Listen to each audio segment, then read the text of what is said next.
What is up? I am Legend, and in today's video, I'm going to show you how to set up a beginner home music studio that is very capable of making professional sounding music for under $1,000. So by the end of this video, you'll know exactly what gear to buy, where to buy it to get the best price, and how much it's actually going to cost you. And if this is your first time here and you don't know if you should trust my advice or not, well, let me tell you, I've been making music for almost 28 years now. I've used all different types of gear, and I am a self-taught musician. So this is going to come from the standpoint of someone who taught themselves how to produce music. And if I were to start all over again, this is basically what I would get. The first thing that you're going to need is going to be a computer. Now, when I say computer, you're probably already thinking desktop, MacBook, some kind of PC. What I'm referring to is anything that will allow you to produce your music. Almost everybody in the world these days has some sort of smartphone. And in 2025, these devices are so capable. So as for me, in terms of mobile music production, the device that I chose to go with is going to be the iPhone because I'm an Apple fanboy. Whether it's Android or Apple doesn't really matter, just as long as it fits your needs. Because on each of these platforms in their app store, there's tons of apps that you can download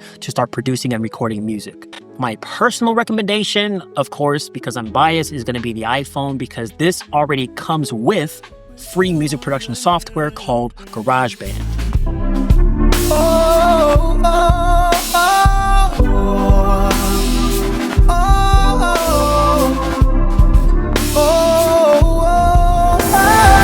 And one of the things that makes GarageBand so great for the iPhone is that because it's GarageBand and because it's an Apple piece of software, if I do own an iPad or a MacBook or an iMac, some kind of Mac computer, I can transfer the files of my GarageBand session from my phone to any of those devices, pull it right up, and get right to work. But the main thing that I wanted to get across to you guys is that if you own a phone, then you are capable of producing music, especially if that phone has a USB-C port. Now, let's say for some reason you have a phone, but it's way too old, or you don't want to make music on there. Your next choice is going to be something like an iPad or some kind of tablet. Even if you get the iPad mini, it's going to be bigger than your iPhone. So you get a bit more screen real estate to see the program that you're producing in. The thing that makes the biggest difference to me is like when you're in an application that has a piano that you can play, it's actually better to play it on an iPad, aka a bigger screen than your phone, because obviously this is a smaller screen. You're going to hit a lot of the other keys by accident, whereas with the iPad or some kind of tablet, you have a bit more real estate. You're not going to accidentally hit keys as much as you would on an iPhone. Another reason why an iPad is good, in addition to the size difference from a phone, is that it's a little bit in that middle range between a phone and an actual computer. So these tablets are going to be much more like a MacBook or laptop type experience. The two main differences with an iPad and a MacBook is going to be that one is touchscreen, one is not. And also one has iPad OS and one has Mac OS. So two different types of functions, two different workflows, and two different form factors. If you do decide to get an iPad or some type of tablet for your music production, then I would highly recommend that you also buy some sort of hub that you can plug into that device so that you can be able to plug in more of your gear like your microphone, your keyboards, your drum machines, and things like that. So that's why I ended up getting one of these. This is basically a stand for my iPad, but also this stand comes with, if you look on the back, 3 USB 3.0 ports. I got an SD card slot here, HD TV where I can hook up a TV and see my iPad on the big screen. So it's pretty much like having a desktop. Now, if you want to go the traditional route, you don't want to do any kind of mobile music production, you don't want to use your phone, your tablet, anything like that, then of course, you can go and get the classic MacBook or iMac, desktop computer, PC, whatever it is. But my suggestion is going to be Mac because these things are less likely to crash on you. They won't crash, but they're less likely to crash on you. Plug in and play. You don't have to do any crazy setups or anything like that. And obviously you get the form factor of a traditional computer, a traditional laptop in this case. It's not going to be touchscreen, but you are going to get your keyboard, which with GarageBand, you technically don't even need to buy a MIDI controller to play. You could just use the keyboard here. So if you really want to save money, then you can do that. One of the perks about getting an actual computer is obviously you're going to have more options when it comes to which DAWs that you can use. There's going to be more features that are available on these kinds of devices because they've been out longer. For production, I would suggest that you get some sort of MIDI controller, a small one, like the Native Instruments Complete Control A25 keyboard. It's got 25 keys. They're full-sized keys, but the keyboard is small. On the flip side, you can get something that's mini. So I have the Complete Control M32 here. And of course, it doesn't have to be a Native Instruments keyboard. But all my stuff is Native Instruments, basically because I produce with Native Instruments software. And so my keyboards are really compatible. They talk to the software. You're able to control the software with these keyboards. That kind of also will dictate what types of keyboards you want to buy from which brands, because different keyboards have different functionalities with different DAWs. I would say just choose some type of MIDI controller that not only has keys, but also has pads built in.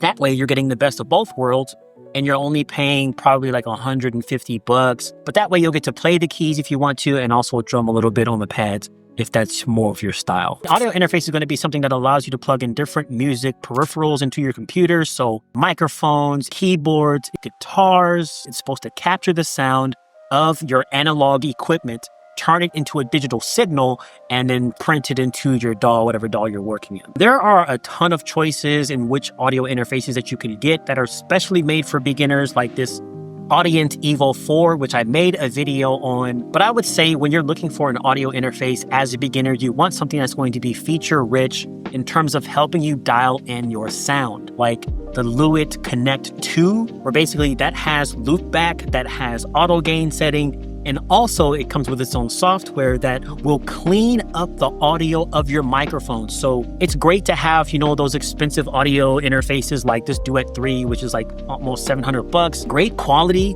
but it's full of stuff that as somebody who's starting out, you do not need. You need the stuff that's the simplest, that's going to allow you to get the sounds that you want the fastest, that's not going to complicate your creative process. Until you start to learn more about the different features that are included in these interfaces and what you're going to need as your skills grow in music production. It wasn't until 25-ish years into my music production journey where I actually upgraded from a beginner level audio interface to something that's in the mid-range. So as far as microphones go, you could go one of two different ways. We have USB microphones and we have XLR microphones. USB mics are going to be the ones that have a USB cable that can plug directly into your computer. You don't need a middleman to do that. But usually they're lesser quality than XLR microphones. The strong point about getting a USB microphone is the price, hands down. And then we have our XLR microphones. XLR is going to be this plug right here that plugs into your mic. Then you plug this into the back of your audio interface.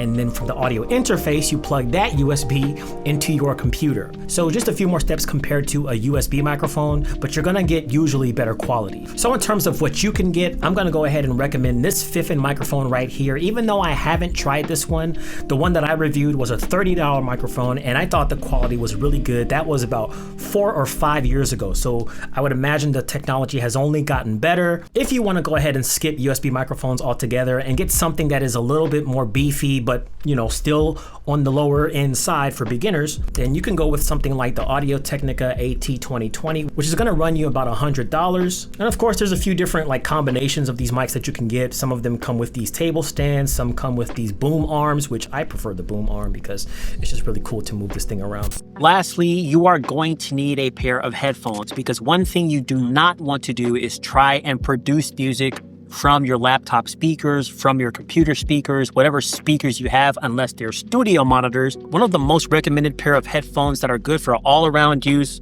are going to be the Audio Technica ATH-M50x. I've had these headphones for I do not know how long. They are so old that all the leather or whatever it was has rubbed off.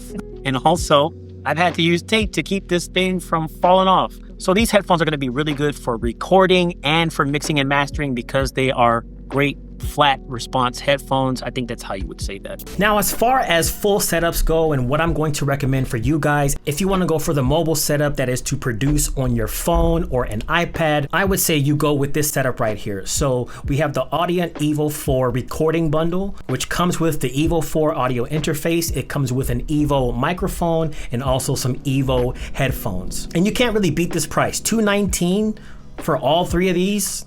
That's not bad. Now, like I said before, if we're going with the iPad setup, then I would also recommend that you get yourself a hub so that you can plug in your extra keyboards if you want to, your external hard drives, things like that, but also to just have a setup so you don't have to physically hold your iPad, this iPad right here is an M1 iPad. Even though it's a little bit older, it's still going to be a very capable machine. As you may have noticed, there are no MIDI controllers in this particular cart, and that is purposeful because when I'm producing on my iPad, if I really want like just a bare bones setup, especially if I was just starting out, I would just use the keyboard that comes in GarageBand on the screen just to save my money. But obviously, if you want to add a keyboard, you can do that. I would recommend getting yourself the Akai MPK Mini 25, and that's going to be about $100. Also, if you already have a phone that is capable of making music, if it's an iPhone or an Android, then these two things right here, you don't even have to buy, because all you have to do is, well, first of all, make sure that your phone has a USB-C port, but then you can hook up this Evo 4 interface, the microphone and the headphones to your iPhone, and basically all you're spending is $200 on that gear. Now, in that case, I would highly suggest that you get yourself a keyboard, because that iPhone keyboard is pretty small when you're trying to, like, you know, produce music. But even in that case, you'd be paying no more than $325 on a whole setup, which is crazy. Alternatively, if you do want an actual computer setup, you know, not an iPhone, not a tablet, but a legitimate computer, then what I would also recommend is that you get the Apple MacBook Air with the M1 chip. Do not get an Intel MacBook. Those are garbage, they're trash, they're dated, they're not good. So total with this particular setup, we're gonna be looking at $885.38. But just for those people that may want to stretch their money a little bit further and get something that is a little more future-proof, let's go with a 2024 Mac Mini. So this is gonna be $50 more expensive, but it's coming with the brand new M4 chip. After taxes, it's gonna be $943.88. Now, of course, when you're buying the Mac Mini, you have to have a screen. So I just found this one for $99 here on Amazon. The Audient Evo 4 interface, headphones, and microphone, and your MIDI controller, all for $1,056. And in my personal opinion, I think that's the best bang for your buck that you're gonna get out of any of these setups. Now, I know a lot of people out there are gonna make videos or have made videos that say you can have a studio setup for $500, $350, and I don't doubt that that's possible. In fact, I know it's possible. But the reason I suggest these items at these price points is because I want to suggest stuff to you that's going to be able to last you a long time. If you get some like really dated computer that doesn't have like the best specs, whatever the case may be, you're not really future-proofing yourself. You're kind of stuck in the past. So I wanted to recommend something to the beginners out there who want the best quality, who want the best machines that are going to be the most capable to help them make the music that they want to make. That's it, guys. Thank you for watching. If you have any questions or comments, leave them down below in the comment section. I'm also going to be leaving links to all of the gear that I featured in today's video, the specific setups I talked about here at the end. They're affiliate links, so if you do purchase through that, it will help me out. I would greatly appreciate it. If you want to learn more about audio interfaces or microphones and how you would pick and choose between each of them, I have 2 videos here that talk about each of those. It goes over what you should look for when buying a new microphone and an audio interface, and it teaches you a little bit of the technical side so that you can start to understand these things. So be sure to watch one of those. That would also help my channel. Leave a like, subscribe, turn on the bell notifications. I love you guys, and I'm out. That's it.